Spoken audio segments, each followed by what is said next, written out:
When I was abandoned at 1 year old for a few $100s, a stranger gave me his name. 15 years later, and my mother returned chasing wealth, but one piece of evidence changed her fate. I was 1 year old when I was left behind in exchange for a few $100s. It did not feel like a story to me, but like a receipt, an old, yellowed receipt with a woman's trembling signature. That woman was my mother.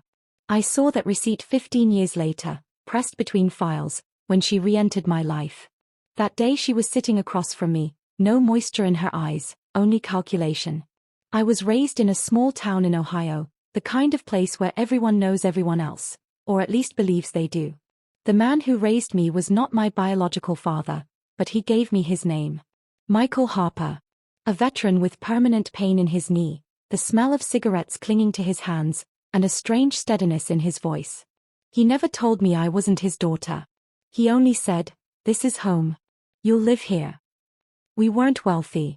I learned early how heating bills worked in winter and which items quietly disappeared from the grocery list when money got tight. After school, I worked at a diner, grease-stained floors, the smell of fries that soaked into my clothes, coffee rings left behind by tired strangers. Some customers looked me over from head to toe before deciding what I was worth in tips. Michael used to say, "The world isn't fair, but honesty is still free." Life followed a narrow, predictable line. School in the mornings, work in the afternoons, late dinners eaten in front of the TV. Michael's pension kept the lights on, barely. I earned a scholarship and planned for college like it was a fragile promise that might break if spoken too loudly. We didn't dream big. We planned carefully. 15 years after I first saw that receipt, the woman stood at my door. The buzzer in my apartment building had been broken for months, so she knocked hard, the kind of knock that assumes it will be answered. When I opened the door, she said my name, the name Michael had given me. Her lips curved into a faint smile, like someone remembering an old debt. "I'm your mother," she said. She came carrying a story. Poverty. Desperation. Bad decisions. She said she was better now. She had heard I was going to college on a scholarship, that Michael's pension was keeping the household afloat. She believed there might be something here for her. Maybe I had become someone. Maybe she could claim a share. I let her inside.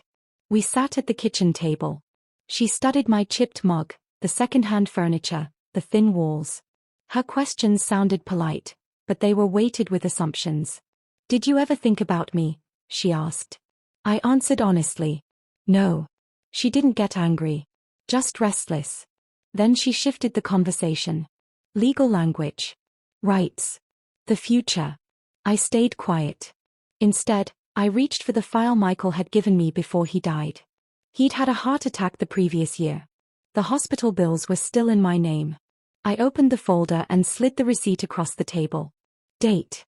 Amount. Signature. Her face drained of color. "It was necessary," she said. I replied, "It was enough."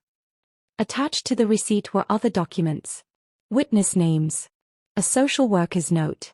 And a single handwritten line from Michael. "If she ever comes back for money, this proves she already took it." That was the first time I understood that revenge doesn't come from shouting, it comes from proof. She talked about lawyers. I handed her the number for a legal aid clinic.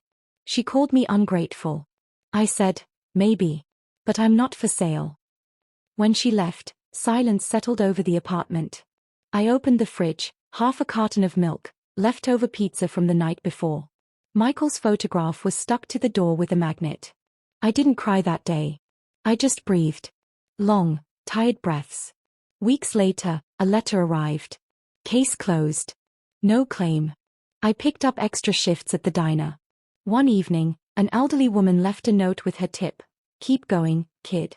It wasn't a miracle. Just a small sign. I'm still in debt. My health insurance is thin. But I know where my name came from, and who has no claim on my future. Michael didn't give me his blood, but he taught me how to stand. And the woman who left me taught me something too. Some doors don't need to be reopened, even when they knock. I put the receipt back in the file. I closed the door. And the next morning, I showed up to work on time. If this story stayed with you, please consider liking the video and subscribing to the channel. It truly helps more than you know. Your support allows these real, human stories to keep reaching new people. Thank you for giving your time, your attention, and a place in your thoughts to this journey.